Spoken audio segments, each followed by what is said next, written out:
இப்போ ஆப்லா பாசிட்டிவ்னா என்ன அப்படின்னு சொல்லிட்டு பேஷண்ட்ஸ் கேட்குறாங்க. ஆப்லானா ஆன்டி பாஸ்போலிபிட் ஆன்டிபாடிஸ். இப்போது நம்ம உடம்புல வந்து ஒரு இன்ஃபெக்ஷன் ஆகுது, பாக்டீரியா இல்லை வைரஸ் வந்து நம்ம உடம்புக்குள்ளே வருதுன்னா நம்ம உடம்பை வந்து அதற்கு எதிராக எதிர்ப்பு சக்தி உண்டுபடுத்தும். பட் அந்த எதிர்ப்பு சக்தி நம்ம உடம்பை வந்து எந்த ஹார்மும் பண்ணாது. இது வந்து யூஸ்வலாக உள்ளது. பட் ஆனால் நம்ம உடம்புக்கு எதிராகவே வந்து அந்த எதிர்ப்பு சக்தி உண்டாச்சு அப்படின்னா அதை வந்து ஆட்டோ இம்யூன் டிஸார்டர் அப்படின்னு சொல்லிட்டு சொல்கிறோம். இந்த ஆப்லாவும் அந்த மாதிரி ஒரு ஆட்டோ இம்யூன் டிஸார்டர் தான். என்ன ஆகும்னா அதில் ஆன்டிபாடிஸ் ப்ரொடியூஸ் ஆகும்.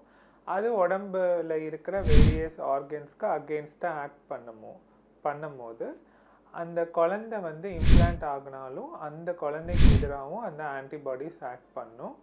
இம்ப்ளான்டேஷனை ப்ரிவெண்ட் பண்ணலாம். அதாவது நம்ம எம்ப்ரியோவை உள்ளே ட்ரான்ஸ்ஃபர் பண்ணும்போது அந்த எம்ப்ரியோவை இம்ப்ளான்ட் ஆக விடாமல் ஆக்கிடலாம். இல்லைன்னா மிஸ்கேரேஜஸ் காஸ் பண்ணலாம். இம்ப்ளான்ட் ஆன பிறகு நம்மளுக்கு வந்து அபார்ஷன் ஆகிடலாம்.